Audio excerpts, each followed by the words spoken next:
저는 이제 도산병원에서 감염내과에 근무하고 있고요. 이지연이라고 합니다. 일단은 오늘 제가 준비한 주제는 이제 암 환자에서 감염 관리를 어떻게 해야 하나요? 라는 주제를 받았는데요. 되게 광범위한 주제인 것 같습니다. 그래서 제가 오늘 감염내과 의사의 입장에서 여러분들께 말씀드릴 내용은 이제 주로 예방접종과 관련된 내용을 좀 준비를 해보았습니다. 우리가 감염이라고 하면 원인이 되는 것들이 굉장히 많습니다. 일반적으로 우리가 항생제를 사용해야 된다라고 얘기를 하면 보통 세균 감염을 얘기를 하는데요. 그 세균 감염 이외에도 바이러스, 곰팡이, 기생충 같은 다양한 원인들에 의해서 감염이 발생을 할 수 있습니다. 그러면 이런 그런 세균이나 바이러스나 진균, 기생충 이런 것들이 몸에 노출되고 들어왔다고 해서 다 감염이 생기느냐? 그렇지는 않습니다. 내가 몸이 면역이 강하고 괜찮은 경우에는 또 이겨내는 경우가 있을 수 있고요. 반대로 이제 면역이 굉장히 많이 떨어져 있다. 내가 지금 항암 치료를 받고 있다거나 이식을 했다거나 이런 식으로 이제 면역 상태가 굉장히 극도로 낮아져 있는 상태에서는 정상 면역인에서는 흔하게 생기지 않는 그런 좀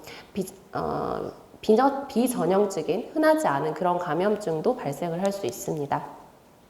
그래서 이런 감염증이 생겼을 때 우리가 이제 항균제를 사용을 하게 되는데요. 이 항균제는 이제 세균에 사용하는 항생제, 그리고 바이러스에 사용하는 항바이러스제, 이제 곰팡이에 사용하는 항곰팡이약, 기생충에 사용하는 항원충제, 모든 것이 포함이 되어 있습니다.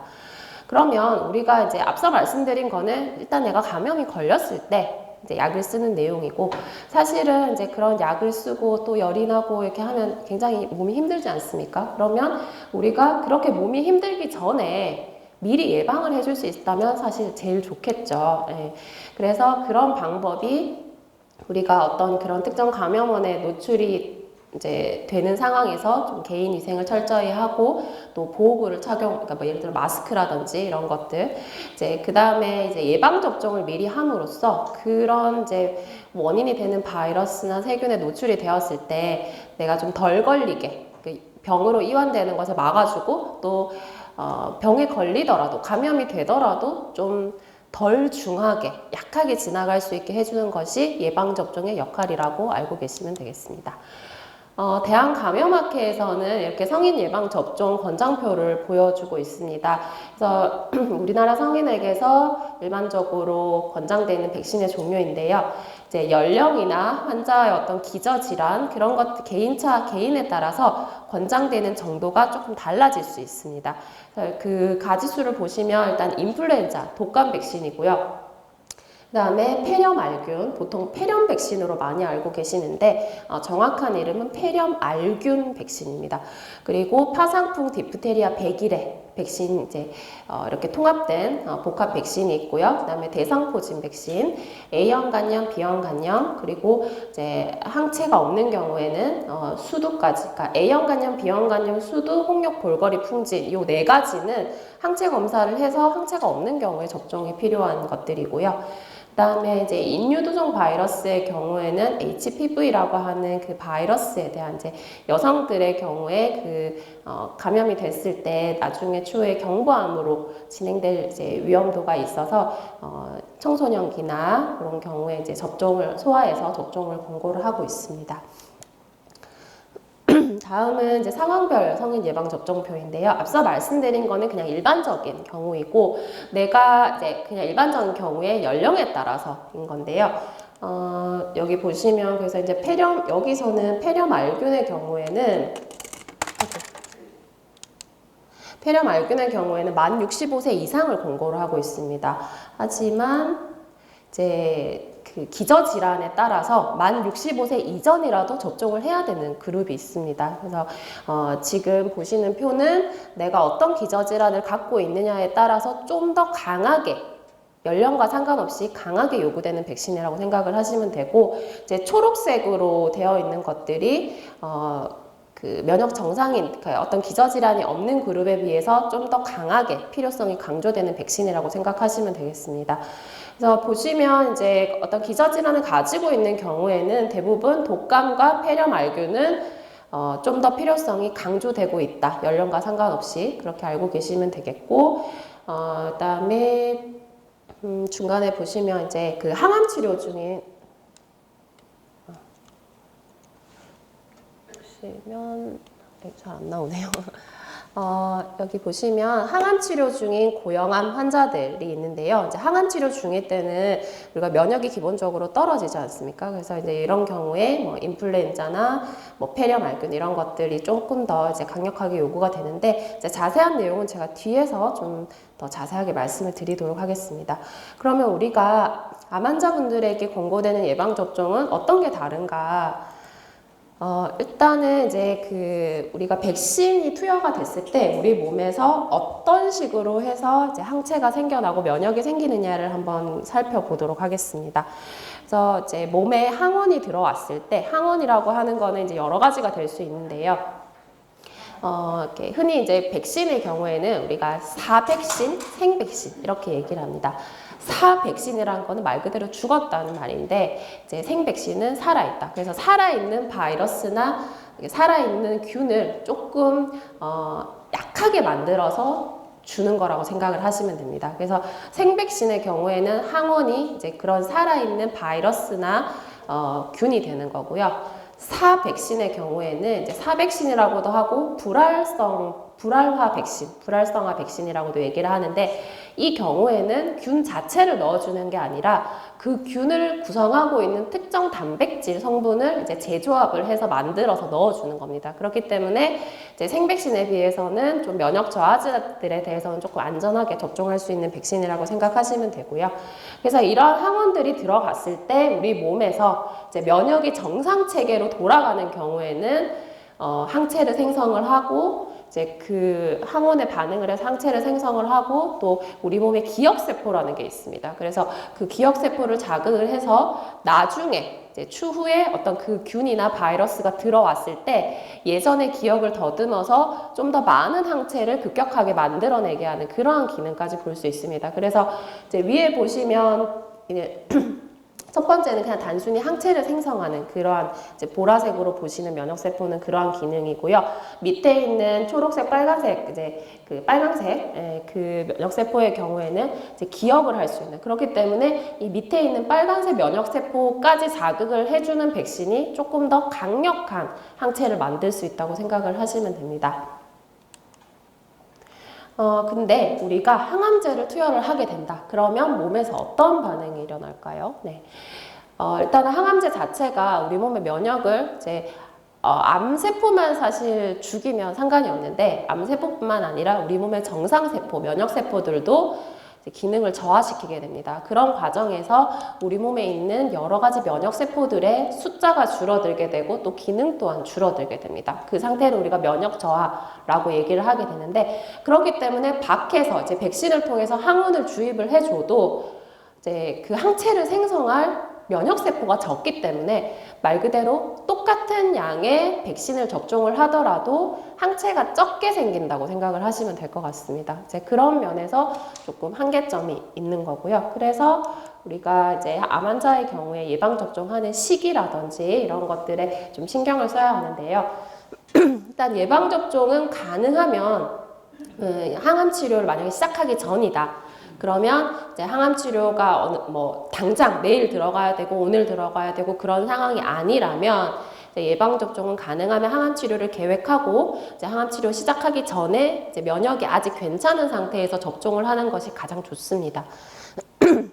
근데 이제 그래서 이제 생백신, 살아있는 균을 접종하는 생백신의 경우에는 이제 면역이 형성되고 좀 내 몸이 안전하다고 얘기하는 게 보통 4주입니다. 그래서 4주 전에 접종을 해야 되고, 사백신의 경우에는 최소 2주 전까지 접종할 것을 권고하고 있습니다. 그래서 만약에 항암 치료 전에 접종을 할 경우에는 이 정도 기간의 여유가 없다면 접종을 하지 않는 것이 맞고요.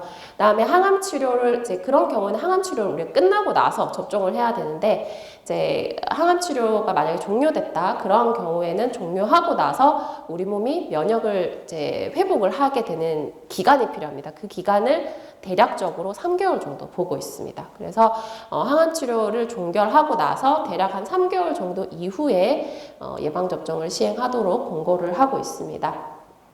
하지만 좀 급한 상황이다, 꼭 접종을 해야 된다, 이런 경우에는 이제 주치의사의 판단이나 환자의 상태를 고려해서 저희가 접종을 할 수는 있고요. 대신에 이제 항암 치료 중에는 생백신은 맞을 수가 없습니다. 대신에 이제 사백신을 맞을 수는 있지만 아까 말씀드린 것처럼 효과는 조금은 떨어질 수 있다.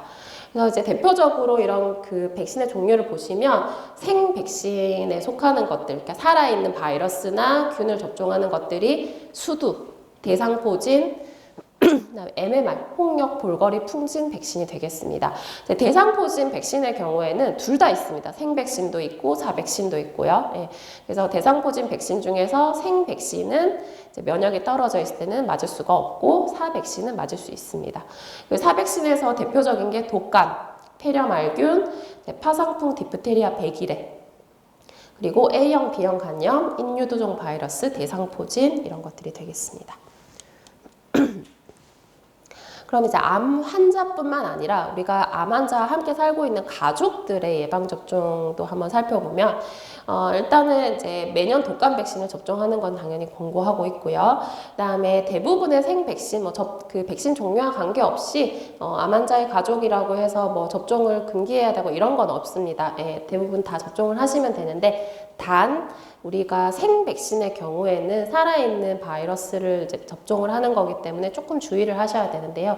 만약에 이제 집에 같이 계시는 암 환자분이 좀 극도의 면역 저하 상태에 있는 경우에는 생백신 접종을 조금 자제를 하셔야 됩니다. 그래서 이제 그러한 경우가 조혈모 세포 이식을 최근에 하셨던 경우, 이제 이식 2개월 안에는 굉장히 면역 저하가 심한 상태이기 때문에 이 기간에는 가능하면 이제 생백신 접종을 피하시거나 아니면 조금 따로 생활을 하신다든지 그런 방법을 고민을 해보셔야 되겠고요. 특히나 수두랑 대상포진 생백신을 접종을 한 경우에 접종을 하고 나서 피부에 물집이 생긴다든지 어떤 증상이 발생하는 경우가 굉장히 드물게 있는데요. 이러한 경우에는 이제 면역 저하자랑 접촉을 피하도록 하시면 좋겠습니다. 그래서 우리가 암 환자분들께 조금 더 이제 고위험군이기 때문에 강조성이 좀 더 강력하게 추천되는 예방접종 대표적인 4가지를 가져왔는데요. 일단 독감 백신, 폐렴알균 백신, 대상포진, 코로나19 백신이 되겠습니다. 첫 번째로 인플루엔자 독감인데요. 독감의 경우에는 우리가 뭐 A형 독감, B형 독감 많이 들어보셨을 겁니다. 근데 실제로 우리 몸에서, 인체 내에서 그 독감을 일으키는 인플루엔자 바이러스는 4종류 정도 됩니다. A, B, C, D. 대부분은 A형, B형이라고 생각하시면 되고요.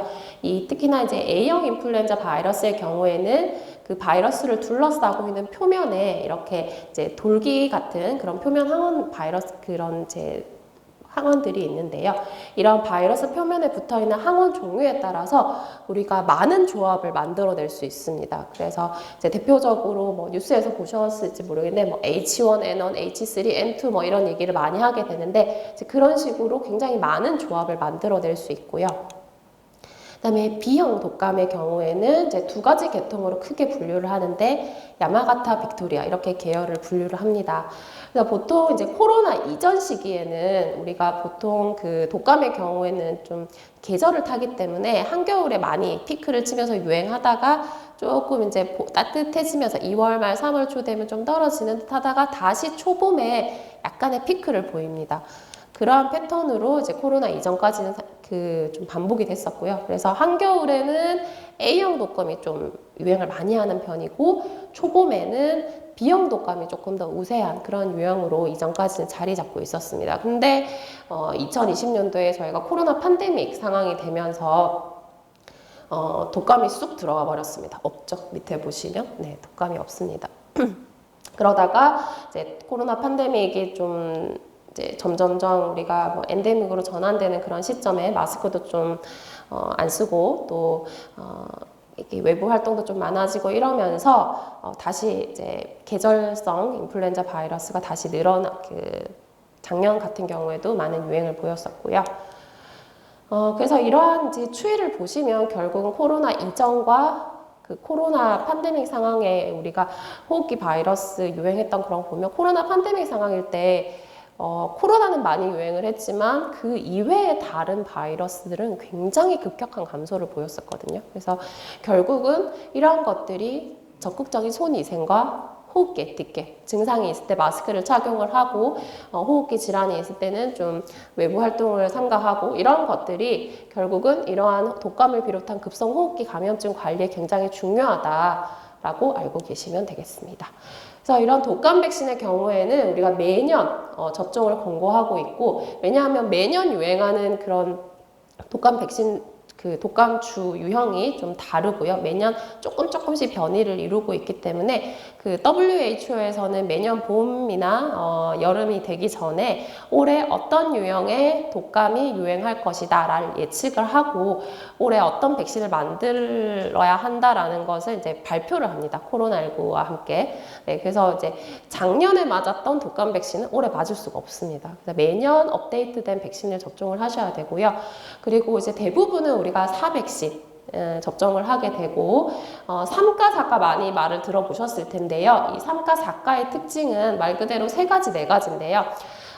이제 그 A형 독감 2종류가 들어간 거는 둘 다 똑같습니다. 똑같고 이제 B형 독감이 한 종류가 들어가느냐, 2종류가 들어가느냐에 따라서 3가냐, 4가냐가 구분이 되는데 최근에는 사실 거의 대부분 4가를 접종을 하고 있는 추세입니다. 그리고 기본적으로 우리가 이제 독감 백신의 경우에는 이 백신을 만들어내고 배양을 할 때 계란에다가 배양을 합니다. 그렇기 때문에 계란 알러지가 있는 경우에는 우리가 일반적으로 많이 맞는 이 독감 백신은 접종이 불가하고요. 대신에 그 계란을 사용하지 않는 세포 배양 백신이 있습니다. 그래서 세포 배양 백신의 경우에는 계란 알러지가 있더라도 접종이 가능하기 때문에 혹시나 이런 알러지가 있는 경우에는 세포 배양 백신을 접종을 하시면 되고요. 그다음에 그 이제 독감의 경우에는 사실 고령에서 굉장히 입원율이라든지 중증화로 넘어갈 위험률이 당연히 더 높은데 실제 백신 접종을 하고 나서 항체가 만들어지는 정도는 건강한 젊은 성인의 절반도 안 됩니다. 그렇기 때문에 이런 이제 예방 효과 또한 30%에서 한 50% 정도밖에 되지 않습니다.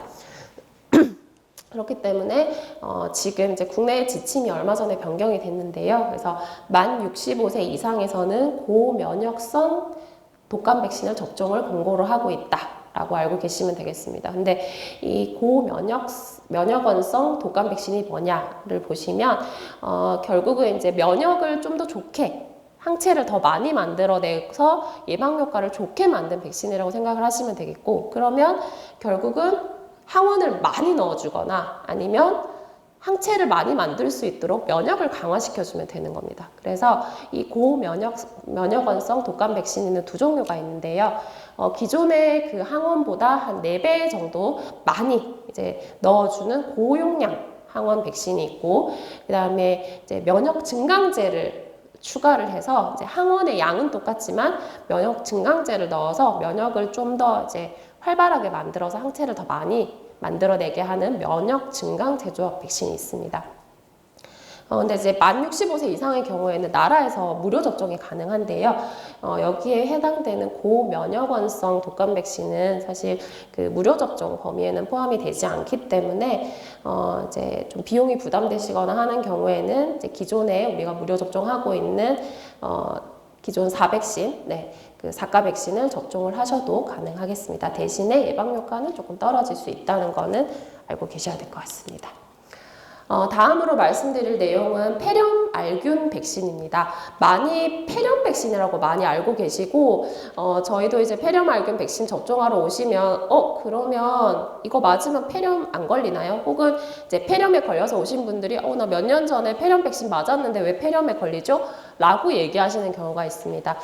정확히 말씀드리면 폐렴 백신이 아니라 폐렴 알균에 대한 침습적 감염증을 예방하는 백신입니다. 그래서 폐렴 알균 백신을 맞았다 하더라도 폐렴 알균 이외 다른 균에 의해서 발생한 폐렴은 예방할 수가 없습니다.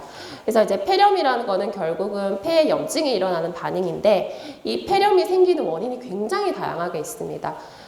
감염성 폐렴, 대표적인 게 세균이고요. 바이러스, 비정형 폐렴 이런 것들이 있고 또 이제 기계적 폐렴이라는 거는 흡인성 폐렴, 그러니까 뇌졸중이 있으시거나 뭔가 이제 기력이 떨어지시거나 이래서 잘못 이렇게 음식이 기도로 잘못 흡인이 돼서 생기는 그런 폐렴, 또는 암이나 뭐 여러 종양 질환으로 인해서 기관지가 좁아지거나 눌려서 생겨서, 그래서 이제 가래가 제대로 배출이 안 된다거나 이래서 생기는 폐쇄성 폐렴도 있고요.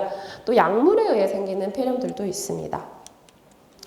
근데 이제 이게 왜 그 폐렴 백신이라고 알려졌냐면, 우리나라 세균성 폐렴의 원인 중에 가장 많은 원인, 첫 번째가 폐렴 알균입니다. 그래서 이제 폐렴 백신으로 많이 알려져 있는데, 이제 기저질환을 동반을 했을 때 이러한 감염증이 당연히 발생률이 증가할 수밖에 없고, 여기 보시면 건강한, 두 번째 사진 보시면 건강한 성인에 비해서 고형암을 가지고 있거나 혈액암을 가지고 있거나 이런 암 환자분들의 경우에는 당연히 이런 그 폐렴 알균에 의한 침습적 감염증이 증가하는 것을 보실 수 있습니다.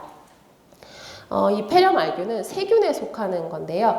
이 폐렴 알균을 그 표면에 어떤 다당질, 단백질이 있는데, 이런 것들의 특성에 따라서 우리가 여러 가지 혈청형으로 구분을 하고 있습니다. 현재까지 알려진 거는 한 90가지 정도 굉장히 많은데요. 그 혈청형의 종류에 따라서 이제 얼마나 독성이 강한지, 그리고 항생제 내성이 어떻게 되고, 이제 그런 것들이 달라지게 됩니다. 근데 이제 90종 중에서도 우리가 좀 침습적 감염증을 일으키는 좀 중요한 그런 이제 혈청형은 보통 한 11가지에서 23가지 정도, 이제 20여 개 정도 된다고 생각하시면 되는데, 이러한 녀석들이 결국 이제 전체의 90% 이상을 차지를 하게 됩니다. 그래서 우리가 폐렴알균 백신 접종을 하는 경우, 이렇게 타겟으로 하는 것들이 결국은 이런 중증 감염증, 뭐 균열증이라든지 머리에 뇌수막염이라든지 중증 폐렴, 이런 것들을 예방해서 사망률을 낮추고 중증화로 진행되는 걸 막아주는 거기 때문에, 이런 침습적 감염증을 주로 일으키는 혈청형에 대해서 백신을 만들었다고 알고 계시면 되겠습니다. 그래서 이 폐렴 알균 백신의 종류에는 두 종류가 있습니다. 그래서 다당질 백신이 있고요, 단백 결합 백신이 있습니다. 뭐 자세하게 들어가면 너무 어렵기 때문에 두 가지의 가장 큰 차이점을 말씀드리면, 아까 처음에 제가 그냥 항체를 만들어내는 기능이 있고, 면역세포에 이제 항원이 들어왔을 때 그것을 기억을 해놨다가 나중에 다시 그 균이나 뭐 바이러스나 이런 것들이 들어왔을 때 그 기억을 더듬어서 항체를 더 많이 형성하게 되는 기능이 있는 세포도 있다라고 말씀을 드렸는데요. 그 세포가, 그 기억 세포가 여기 보시는 T 림프구라고 하는 세포입니다. 그래서 이 T 림프구에 좀 이제 의존되는, 이거랑 이제 상관이 있는 항체 생성을 하는 경우에는 당연히 항체를 더 많이 만들어내고 공고하게 만들어낼 수 있습니다. 그래서 그 이제 T 림프구랑 좀 연계돼서 의존형인 그런 이제 백신이 단백 결합 백신이라고 생각하시면 되고, 이제 T 림프구랑 상관없이 그냥 항체를 만들어낸다. 이것이 다당질 백신이라고 알고 계시면 됩니다. 그러면 그럼 당연히 단백 결합 백신이 좋은 거 아닌가요? 라고 생각하실 수 있는데, 이제 각각의 차이가 좀 있습니다. 단백 결합 백신의 경우에는 항체를 이제 강하게 항체를 생성해내는 능력이 굉장히 강하다라고 보시면 되겠고, 이제 다당질 백신은 대신에 혈청형이 많이 포함되어 있습니다. 그러니까 좀 더 많은 혈청형을 예방할 수 있다라고 생각을 하시면 됩니다. 그래서 국내에서는 이제 이 단백결합 백신을 먼저 접종을 하고, 그 다음에 다당질 백신을 접종을 하는 것을 전 세계적으로 권고를 하고 있습니다. 다당질 백신은 현재 이제 23가 백신 나와 있고요. 이제 65세 이상에서 무료 접종 해주는 백신이 다당질 백신으로 되어 있고, 이제 단백 결합 백신은 아직까지는 이제 성인에서는 유료 백신인데요. 기존에 나와 있던 거는 이제 13가 백신입니다. 근데 이제 최근에는 15가, 20가까지 나왔고, 지금 국내에는 15가 백신까지 들어왔는데, 아마 내년쯤이나 아마 20가 백신도 개발이 되었기 때문에 아마 조만간 들어올 예정으로 알고 있습니다. 폐렴알균 백신 접종 스케줄 이제 성인에서 살펴보시면 아까 말씀드린 것처럼 현재는 이제 15가 백신이 단백결합 백신 중에서는 가장 혈청량을 많이 포함하고 있어서 15가 단백결합 백신을 먼저 접종하고 그 다음에 23가 다당질 백신을 접종하는 게 가장 좋은 스케줄입니다. 근데 만약에 내가 이걸 몰라서 그냥 다당질 백신, 23가 백신을 먼저 접종을 해버렸다. 그러면 한 1년 이상 간격을 뒀다가 그 단백결합 백신을 추후에 접종을 하시면 됩니다. 만약에 이제 15가 백신이 접종이 좀 불가한 상태다, 뭐 병원에 그 약이 없다거나 내가 비용 때문에 좀 힘들다거나 이런 경우에는 기존의 13가 백신을 접종을 하셔도 무관합니다. 그래서 이제 건강한 65세 이상의 경우에는 그리고 이제 건강한 65세 이상이거나 만성질환자인 경우에는 이제 단백결합 백신, 15가 백신 맞고 나서 1년 이상 있다가 23가 다당질 백신을 맞으면 되고요. 만약에 이제 뇌척 수액이 새는 그런 소견이 있었거나 인공화우를 삽입하신 경우에는 좀 더 이 폐렴알균 감염증에 취약합니다. 그래서 이런 경우에는 조금 더 빨리 다당질 백신을 접종을 합니다. 8주 정도 간격을 두고 접종을 하시면 되고요.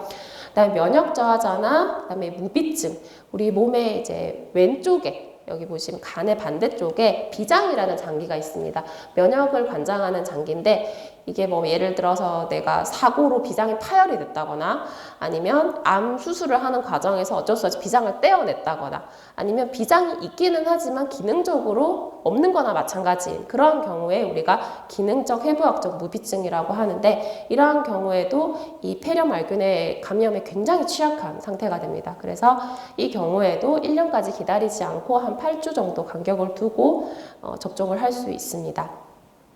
그 다음에 이제 그 단백결합 백신의 경우에는 평생에 한 번 접종을 하시면 되는데요. 만약에 이제 그 다당질 백신의 경우에는 이런 아까 말씀드린 기억세포를 자극하지 않기 때문에 이제 5년 단위로 재접종을 하셔야 됩니다. 근데 만약에 그 재접종 시기, 접종을 첫 번째 접종을 했을 때가 이미 65세를 넘었다. 23가 백신을 접종한 시기가 그러면 사실 재접종을 하지 않으셔도 되고요. 만약에 65세 이전에 1차 접종을 하셨다. 그 다당질 백신, 23가 다당질 백신을 그러한 경우에는 5년 뒤에 재접종을 하셔야 됩니다. 그리고 이제 면역 저하자나 뭐 이제 무비증 환자들의 경우에는 좀 더 위험도가 높기 때문에 만약에 예를 들면 뭐 한 50세 정도에 1차 23가 백신을 이제 접종을 했었고 그 다음에 5년 뒤가 되는 55세에 2차 접종을 했는데 재접종을 했는데 아직 65세가 되지 않았죠. 이러한 경우는 65세가 지난 다음에 한 번 더 접종을 할 것을 권고를 하고 있습니다.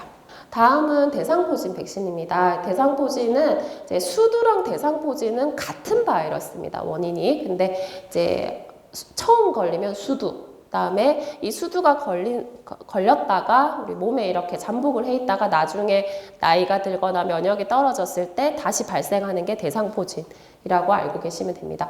원칙적으로 이제 수두는 다른 사람한테 전파를 시킬 수 있고 대상포진은 전파를 시키지 않기 때문에 격리는 하지 않는데요.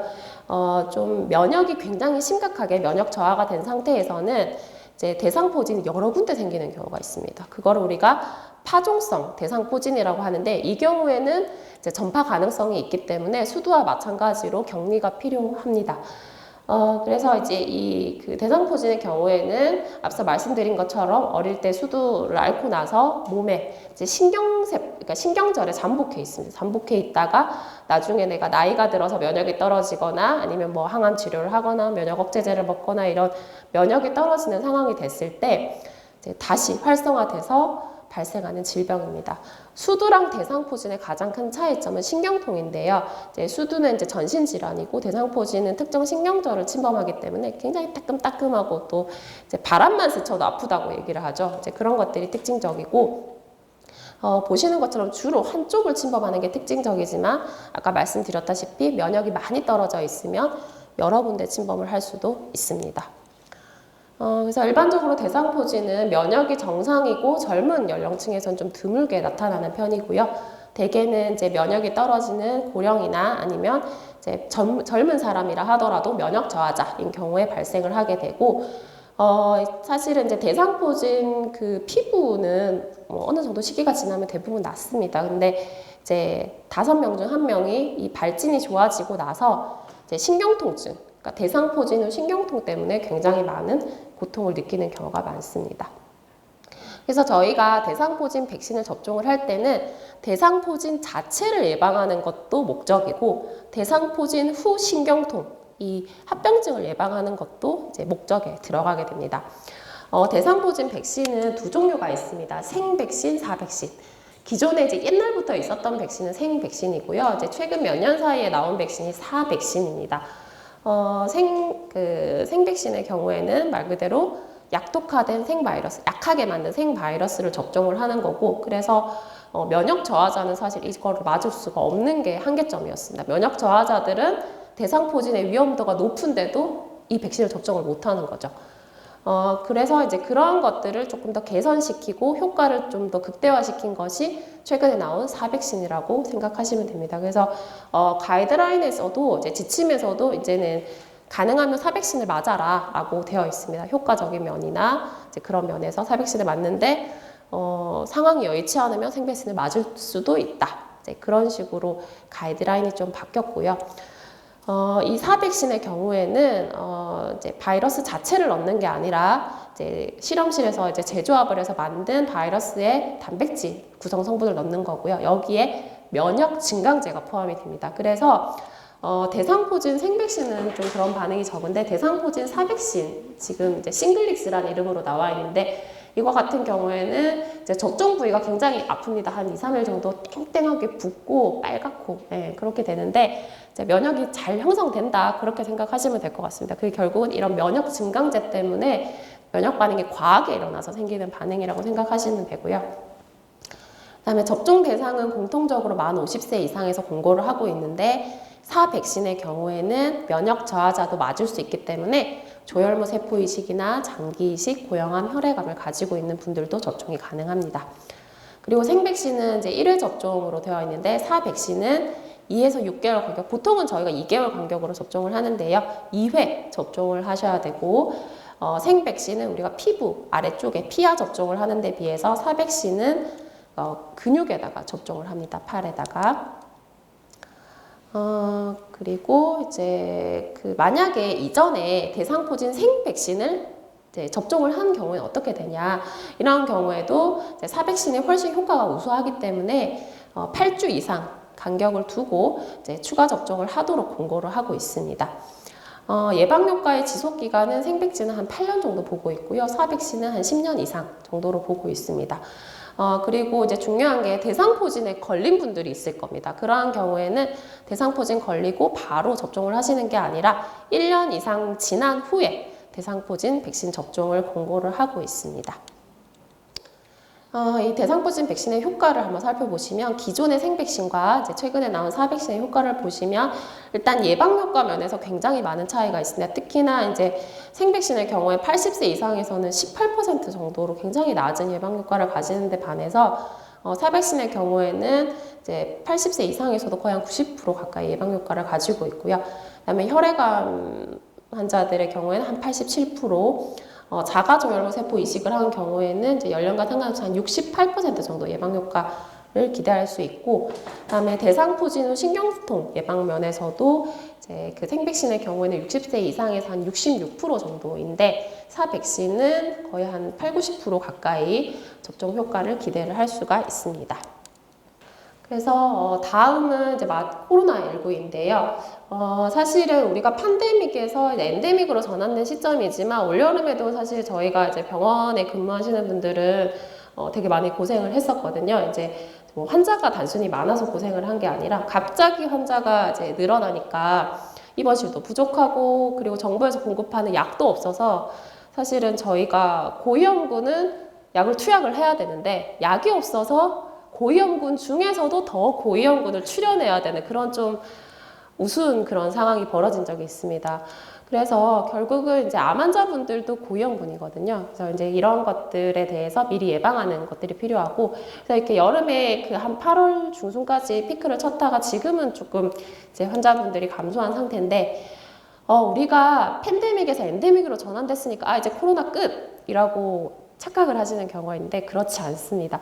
사실 지금 계절마다 유행하는 독감의 경우에도 예전에는 팬데믹이었던 적이 있었거든요. 뭐 스페인 독감이라든지 뭐 신종 플루라든지 그런 상황. 이제 그런 상황을 이제 결국은 이 엔데믹과 팬데믹이 의미하는 바는 결국은 팬데믹은 현재 감염 상태가 너무 급속도로 막 상승하고 불안정하고 예측이 불가능하고 또 의료 시스템이 그거를 감당하기에 너무 과부하가 걸리는 그런 상황이 팬데믹이라고 생각을 하시면 되고요. 엔데믹이라는 거는 질병이 끝났다. 이 세상에서 코로나가 없어졌다라는 의미가 아니라 이제 감염이 어느 정도 계속 있기는 하지만 이제 독감처럼 감염이 어느 정도 좀 우리가 컨트롤할 수 있는 안정적인 상태고 계절성 뭐 어떤 특정 계절에 좀 유행을 한다든지 좀 이런 계속 유행을 하는 게 아니라 어떤 좀 주기적인 패턴을 보인다든지 또 이제 팬데믹과 비교를 했을 때 어느 정도 좀 의료 시스템이 안정적으로 굴러가는 그런 상황을 의미를 하는 겁니다. 그래서 엔데믹이라고 해서 코로나가 감염률이 낮아졌고 입원율이랑 사망률이 낮아졌고 바이러스가 변이하지 않고 그런 것들을 의미하는 것은 아닙니다. 그래서 항시 어떤 그런 유행 상황에 대비해서 좀 주의를 하는 그런 게 필요하다. 그래서 이제 우리가 코로나 팬데믹을 겪으면서 사실 이제 국내 주요 사망 원인이 좀 변화가 됐습니다. 이제 코로나19가 고령에서 두 번째로 높은 원인으로 차지했습니다. 이게 이제 통계청에서 발표하는 자료인데요. 지금 2022년도까지 자료가 나왔습니다. 그래서 뭐 23년도, 24년도는 어떻게 또 변경됐을지는 모르겠지만, 그러면 이제 이제 엔데믹으로 전환됐고 이제는 좀 다르지 않을까. 근데 이제 요거는 미국 데이터입니다. 코로나19가 아직도 호흡기 감염 사망의 주요 원인으로 자리 잡고 있습니다. 전 세계적으로. 그리고 이제 독감, 비슷한 증상의 독감과 비교했을 때도 입원율이 2배 이상 올라가고 있습니다. 그래서 국내에서 우리가 기초접종, 코로나 기초접종을 했던 2021년도 그걸 이제 향후에 이제 분석을 해 보았을 때 이제 미접종한 사람들, 그 다음에 2차 접종까지 한 사람들, 그리고 이후에 부스터, 3차 접종까지 하고 나서 확진된 사람들을 비교를 했을 때 확진이 되더라도, 걸리더라도 중증 위험도가 많이 감소하는 것을 확인을 할 수 있었습니다. 그래서 이러한 백신을 도입을 함으로써 이제 국내의 중증 코로나19 감염을 거의 한 9만 5천 건 가량 줄이고 우리가 사망을 한 11만 건 가량 줄일 수 있었던 것으로 일단 통계적으로 저희가 추측을 하고 있고요. 그래서 코로나19 고위험군에는 고령, 요양병원에 계시는 분들, 면역저하자, 기저질환자 다양하게 포함이 되는데 그 중에 여기 별표초는 암 환자분들이 포함이 됩니다. 실제 우리가 그 비슷한 연령의 군을 비교를 했을 때 암 치료를 받고 있는 사람과 그렇지 않은 사람을 비교했을 때 사망 위험이 암 치료를 받고 있는 경우에 젊은 연령임에도 불구하고 사망 위험이 약 5배 정도 높았다는 그러한 위험 인자로 확인이 된 바가 있고요.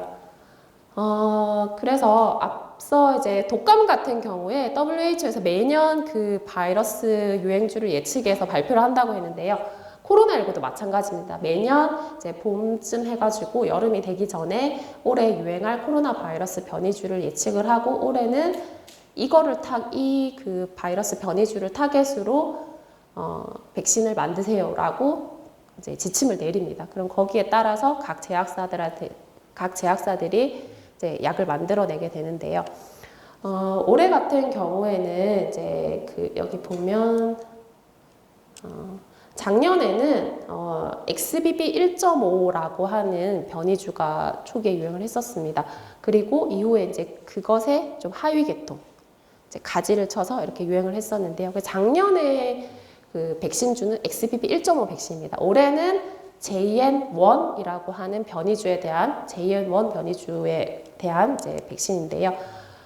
작년에 우리가 백신에서 XBB 1.5에 대한 백신을 했다고 했는데 그거랑 지금 올해 백신주는 JN1인데 이것의 차이점을 보시면 지금 그 변이 부위가요 한 40여 개 정도 차이가 납니다. JN1이랑 XBB 1.5랑.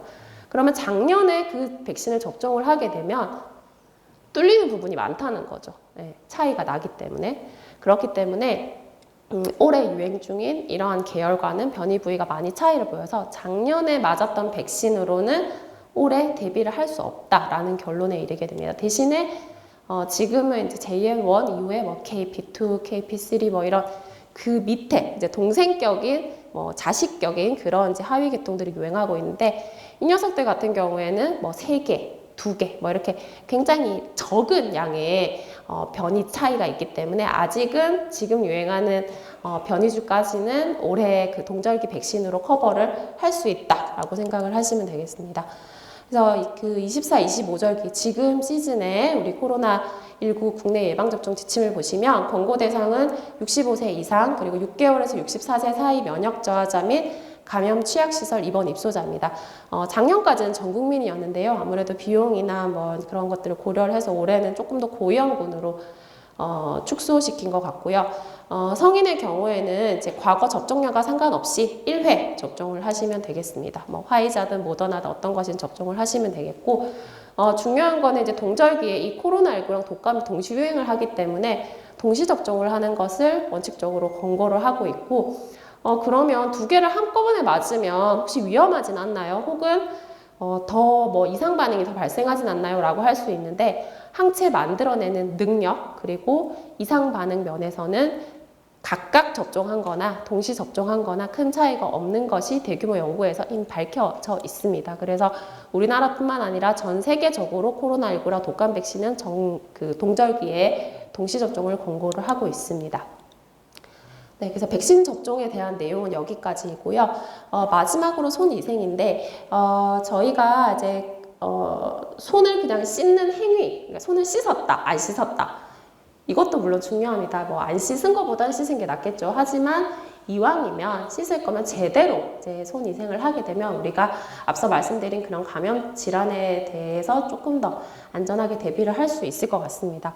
원칙적으로는 눈에 보이는 오염물질이 없다. 그런 경우에는 이제 손소독제, 뭐 손위생 겔이나 뭐 이런 것들을 통해서 손소독을 하셔도 무방하고요. 대신에 뭐 몰과 비누로 하시면 가장 좋긴 합니다. 그리고 만약에 눈에 보이는 뭔가 오염물질이 있다. 이런 경우에는 당연히 손소독제가 아니라 물과 비누로 깨끗하게 씻으셔야 되고요. 이때 시간이 좀 중요한데요. 그냥 이제 손소독제 이렇게 찍찍찍 해가지고 이렇게 한번 두세 번 부비고 이렇게 뚝뚝 떨어지는 상태로 가시게 되면 이거는 사실 하나만 합니다. 예. 손 소독제를 사용을 하셨을 때는 적어도 2, 30초 이상은 이제 골고루 이렇게 비벼야 되고 그리고 충분한 양의 손 소독제를 이제 손에 뿌려서 이게 이제 다 말라서 건조될 때까지 이렇게 비벼줘야지 제대로 된 이제 멸균을 할 수 있다고 생각하시면 되고요. 그다음에 물과 비누로 세척할 때는 보통 한 40초에서 60초 이상인데 너무 길다고 느껴지시면 그래도 적어도 30초 이상은 손 세척에 시간을 들이셔야 됩니다. 그래서 우리가 그냥 아무 생각 없이 손위생을 하시게 되면요, 제일 많이 빠지는 부분이 이제 손바닥은 사실 별로 놓치지 않습니다. 근데 이 손톱 그리고 손등에서 엄지손가락이 있는 부위가 있습니다. 네. 여기가 잘 놓치는 부위이기 때문에 손 위생을 하실 때는 손을 씻으실 때는 이 2가지 부위가 좀 취약 지점인 걸 알고 좀 신경을 쓰시면 조금 더 안전하게 우리가 감염증을 예방할 수 있을 것 같습니다. 그래서 마지막 정리를 하자면 우리가 암 환자에서 중요성이 특별히 강조되는 백신은 폐렴 알균 그리고 독감 코로나19 대상포진 백신입니다. 여기서 중요한 점은 폐렴 알균 백신은 폐렴 전체를 예방하는 게 아니라 폐렴 알균 감염증, 침습적 감염증을 예방하는 것이고 폐렴 알균 백신을 맞았다 하더라도 폐렴 알균 이외의 다른 바이러스 폐렴이라든지 다른 세균에 의한 폐렴은 예방할 수 없다. 그리고 항암 치료 중에는 원칙적으로 생백신은 접종이 금기이고요. 사백신은 사실 효과가 좀 떨어지기 때문에 가능하면 좀 치료 시작하기 전이나 종결 후에 하는 걸 권고하지만 예를 들면 이제 계속 항암 치료를 하셔야 되는 분들이 있을 수 있겠죠. 그리고 독감이나 코로나19 같은 경우에는 매년 우리가 끝날 때까지 한 번이 아니라 계속 접종을 업데이트해서 맞아줘야 되는 거기 때문에 이런 경우에는 주치의와 상의를 해서 환자분들 어떤 상태나 이런 걸 고려를 해서 접종 시기를 결정을 할 수가 있겠습니다. 네, 이상입니다. 감사합니다. 네,